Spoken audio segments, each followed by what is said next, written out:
তো অনেকে মুরগি পালেন না, কিন্তু তারপরেও জানতে ইচ্ছে হয় যে খামারে কিভাবে মুরগিগুলোকে লালন পালন করে, কিভাবে মুরগিগুলোকে যত্ন নেয়, কেমনে কি করে না করে সবকিছু মিলাই কিন্তু আসলে জানার ইচ্ছে হয়। আমিও একটা সময় যখন মুরগি পালতাম না, তখন কিন্তু দেখতাম ভিডিওগুলো যে আসলে কেমনে কেমনে মুরগিগুলোকে পালন করে। হুট করে সিদ্ধান্ত নিয়ে নিলাম, আলহামদুলিল্লাহ এক দেশ করে সফল হয়েছি। এখন আবার মুরগিগুলো কিন্তু বাড়াই আনছি। অনেক সময় কথায় কথায় 2000 মুরগি বলে ফেলি, কিন্তু মূলত এখানে 2000 মুরগি না, এখানে হচ্ছে 1740 পিস। আমার মুরগি আসার কথা ছিল 1800। তো এখানে ওরা বাকি 60 পিস মুরগি মিস্টেক হয়েছে, তাদেরকে জানানো হয়েছে, ভিডিও করে দেখানো হয়েছে। তারা বলছে যে ভাই এরকম হয় না, আপনার এখানে কেন এমন হয়ে গেছে বলা যায় না। আচ্ছা যাই হোক, আসসালামু আলাইকুম, আশা করছি সবাই ভালো আছেন। ইনশাল্লাহ আমি খুব ভালো আছি। তো আজকে মনটা খুবই ভালো লাগতেছে, এই জন্য এভাবে কথা বলতেছি। যাই হোক, তো আজকে আমাদের মুরগির গুলো দেখতে যাব। অনেকেই আমার টিকটক অ্যাকাউন্টে কমেন্ট করেন যে ভাই, আপনি তো এখন মুরগির ভিডিও দেন না, আপনার মুরগিগুলো কেমন আছে জানতে চান। আচ্ছা যাই হোক, তো আসেন আমরা আগে গেটটা লাগাই। তো এটা আমাদের গ্রামের ভিউ, মোটামুটি দেখতে পারলেন। তো এই যে দেখেন, এই শীতের আমরা যে ব্যবস্থাটা করছি খামারের, একদম ছিঁড়ে ফিরে গেছে। না, মোটেও না। এটার আসলে আমরা মূলত এভাবে ছিঁড়ে ছিঁড়ে দিছি যেন সরাসরি কুয়াশা এবং বাতাস ভিতরে ঢুকতে না পারে, আবার ভিতরের গ্যাসটাও যেন এই ফাঁকা জায়গাগুলো দিয়ে বের হয়ে যেতে পারে। এটাই হচ্ছে মূলত কারণ, আশা করতে বুঝতে পারছেন। আর এখন আমরা যে মুরগিগুলো পালন করতেছি মোটামুটি ভাবে, আমি কিন্তু এর আগে একটা ভিডিও বানিয়ে দিছিলাম, যে বলছিলাম আমরা সোনালী ক্লাসিক, এটা হচ্ছে সোনালী ক্লাসিক মুরগিগুলো পালন করতেছি। আর আগে যে মুরগিগুলো পালন করছিলাম ওই মুরগিগুলো ছিল হচ্ছে আপনার সোনালী কালার বার্ড বা কালার বার্ড বলতে পারে। তো এই কালার বার্ড ওই মুরগিগুলো কিন্তু খুব অল্প সময়ে চলে আসে, ঠিক আছে। আর এই মুরগিগুলো কিন্তু একটু সময় বেশি লাগে। তো আজকে মূলত ভিডিও বানানোর কারণই হচ্ছে এটা।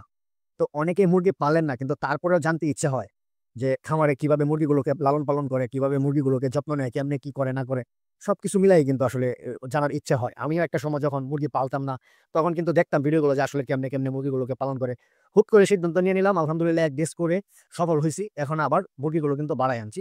অনেক সময় কথায় কথায় 2000 মুরগি বলে ফেলি, কিন্তু মূলত এখানে 2000 মুরগি না, এখানে হচ্ছে 1740 পিস। আমার মুরগি আসার কথা ছিল 1800। তো এখানে ওরা বাকি 60 পিস মুরগি মিস্টেক হয়েছে, তাদেরকে জানানো হয়েছে, ভিডিও করে দেখানো হয়েছে। তারা বলছে যে ভাই এরকম হয় না, আপনার এখানে কেন এমন হয়ে গেছে বলা যায় না। আচ্ছা যাই হোক, তো এখন আজকে ভিডিও বানানোর মূল উদ্দেশ্য যেটা, এটা হচ্ছে এই শীতে আমার মনে হয় এই ক্লাসিক সোনালী ক্লাসিক মুরগিটা উঠায় মনে হয় ভুল করছে।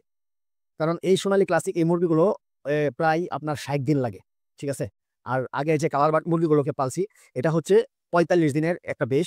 এই 45 দিন আপনি যদি পারফরমেন্স ভালো করেন, যত্নগুলো একটু ভালো করেন, একটু বেশি শ্রম দেন, তাহলে কিন্তু আপনি 35 থেকে 38 দিনের ভিতরে বিক্রি করে ফেলতে পারবেন। আর এখন যে ক্লাসিক আমরা মুরগিগুলোকে পালন করতেছি, এখন যেটা দেখতে পারতেছেন স্বয়ং চোখে, এটা হচ্ছে মূলত আপনার 50 থেকে 55 দিনের ভিতরে বিক্রি করতে পারতেছেন। তার মানে আমি যদি বললাম 2 মাসে, এখন 2 মাসে আমি টোটাল 4 মাসে বেস করতে পারতেছি দুইটা। কথাটা একটু বোঝার চেষ্টা করেন। 4 মাসে আমি বেস করতে পারতাছি দুইটা, এই ক্লাসিক, এই যে এখন যে মুরগিটা দেখতেছেন এটা।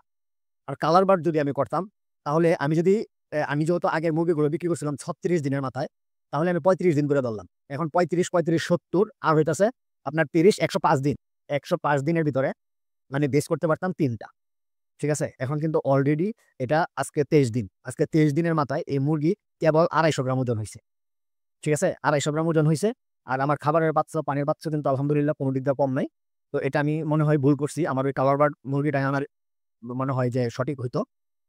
আচ্ছা যাই হোক, যেহেতু আনছি, তো আপনাদের কাছে আমার যেই মতামতটা ছিল আর কি, এটা ভুল বলবো না, আমার যে মতামতটা ছিল এটা আমি আপনাদের সাথে শেয়ার করলাম।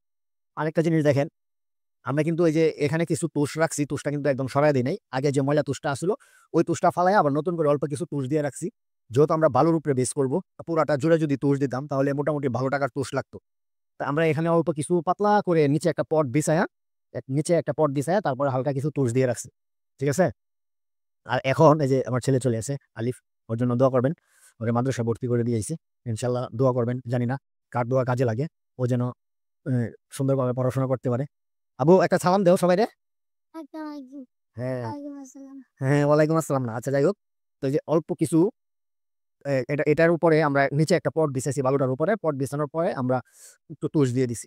এটা যেন যদি বাচ্চা ঠান্ডা লাগে, যেন এটার উপরে এসে আপনার একটু রেস্ট নিতে পারে বা একটু নিতে পারে, শরীরটাকে হিট করতে পারে। আর তার পাশাপাশি কিন্তু আমরা যে ব্রুডার, এই ব্রুডারে কিন্তু একটা করে লাইট লাগাই রাখছি, ঠিক আছে। মোটামুটি ভাবে চলতেছে ইনশাল্লাহ, বাচ্চার কোনো সমস্যা নেই। দেখতে পারতেছেন, এই দেখেন বাচ্চাগুলো কিন্তু আরামসে খেলতেছে।